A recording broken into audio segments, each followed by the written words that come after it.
నాంపల్లి కార్వాన్ ప్రాంతాలకు సంబంధించిన double bedroom ఇళ్లను బోజగట్టులో కడుతున్నామని మంత్రి తలసాని శ్రీనివాస్ యాదవ్ తెలిపారు. కాంగ్రెస్ సభ్యులు లొకేషన్ తెలుసుకుని వెళ్లాలని, 1,00,000 బెడ్రూమ్ ఇళ్ల జాబితాలో అఫ్జల్ సాగర్ లేదని స్పష్టం చేశారు.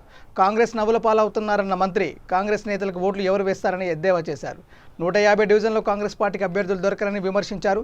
జీవిత కాలంలో కాంగ్రెస్ అధికారంలోకి రాదని, కాంగ్రెస్ నేతలు చేసే డ్రామాలు ఆపాలని సూచించారు. హైదరాబాద్ అభివృద్ధిలో కేటీఆర్ కీలక పాత్ర పోషిస్తున్నారని, మంత్రి కేటీఆర్ పనితనం గురించి తెలంగాణ ప్రజలకు తెలుసని, కాంగ్రెస్ నేతలు సర్టిఫికెట్ ఇవ్వాల్సిన అవసరం లేదని చెప్పారు. ఈ రాష్ట్రాన్ని దేశాన్ని 45 సంవత్సరాలు పరిపాలన చేసి 9 గంటలు కరెంట్ ఇస్తామని అలివిగానే హామీలన్నీ ఇచ్చి, సరే చరిత్ర ఏమేమి జరిగింది మనందరికీ తెలుసు. ఈరోజు జరిగినటువంటి పరిణామాలు మీకు తెలియాలి కాబట్టి, గాంధీ భవన్ పక్కన ఇల్లు కూల్చేస్తే, గాంధీ భవన్ పక్కన ఆ రోజు అంతా గొడవలు జరిగినాయి, మీకు అందరికీ తెలుసు. వాళ్ళందరికీ అఫ్జల్ సాగర్ ఇల్లు కట్టిస్తామని చెప్పి అఫ్జల్ సాగర్ మాంగురోడియా బస్తీ అక్కడికి తీసుకుపోయి 1884 ఇండ్లు కడతామని ఆ లిస్టు చూపిస్తూ ఎంత అమాయకంగా ఉన్నారంటే, అవేమో బోజగుట్ట ఇల్లు. ఏదైతే నాంపల్లి కార్వాన్ బార్డర్లో ఉన్న బోజగుట్ట, అక్కడ కూడా చాలా గొడవలు జరిగినాయి, మీకు అందరికీ తెలుసు. ఆ బోజగుట్టలో కడుతున్నటువంటి ఇండ్లు తీసుకుపోయి ఆ మాంగురోడియా బస్తీలో చూపిస్తూ, ఈడ ఒక్క ఇల్లు కూడా కట్టలేదని చెప్పి, ఇక వాళ్ళ అమాయకులనల్లా మరి ఏమనల్లో ఆ మాంగురోడియా బస్తీ కూడా పాపం పేదవాళ్ళు కట్టాలి. అక్కడ జరిగిన సబ్జెక్ట్ ఏంటంటే, అది ఎఫ్టిఎల్ భూమి, అంటే ఫుల్ లెవెల్ ట్యాంక్.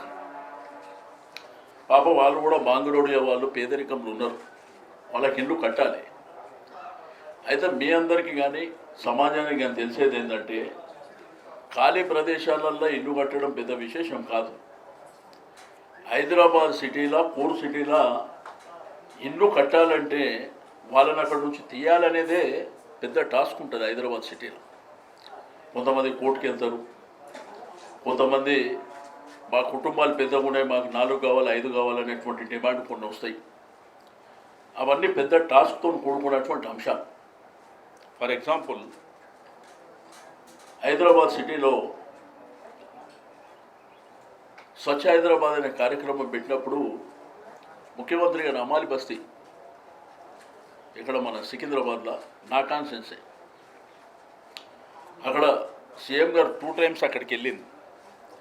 ఆడ ఇల్లు కడదామంటే సరే నేను వాళ్ళందరితో మాట్లాడినా, సీఎం గారు వచ్చినప్పుడు కూడా మాట్లాడేది. అదేంటంటే రైల్వే భూమి, బట్ వీళ్ళు ఎప్పుడూ ఆక్యుపై చేసుకోరు 40-50 సంవత్సరాల నుంచి. కొంత వాళ్ళకి అనుమానం ఏంటంటే, మా ఇంట్లో తీసేస్తే రైల్వే వాళ్ళు ఆక్యుపై చేసుకుంటారు అనేటువంటి ఒక భయం. రెండోది గ్రూపు తగాదాలతోనే కొంతమంది ఖాళీ చేస్తాము, ఖాళీ చేయము. ఆడ 189 ఇండ్లు ఉంటే మాకు 400 కావాలి 500 కావాలి, ఇటువంటి సమస్యలు ఉంటాయి హైదరాబాద్ సిటీలో. రెండోది, ఈ పిక్చర్ ఒకసారి చూడండి. ఇది జూబ్లీ హిల్స్ నియోజకవర్గం, ఎంపీ ఎమ్మెల్యే కాలనీ పక్కన కమలానగర్లో 226 ఇండ్లు శాంక్షన్ అయితే 210 ఆల్రెడీ, ఇదేమో ఒక ఫోటో, ఇది 90 ఇండ్లు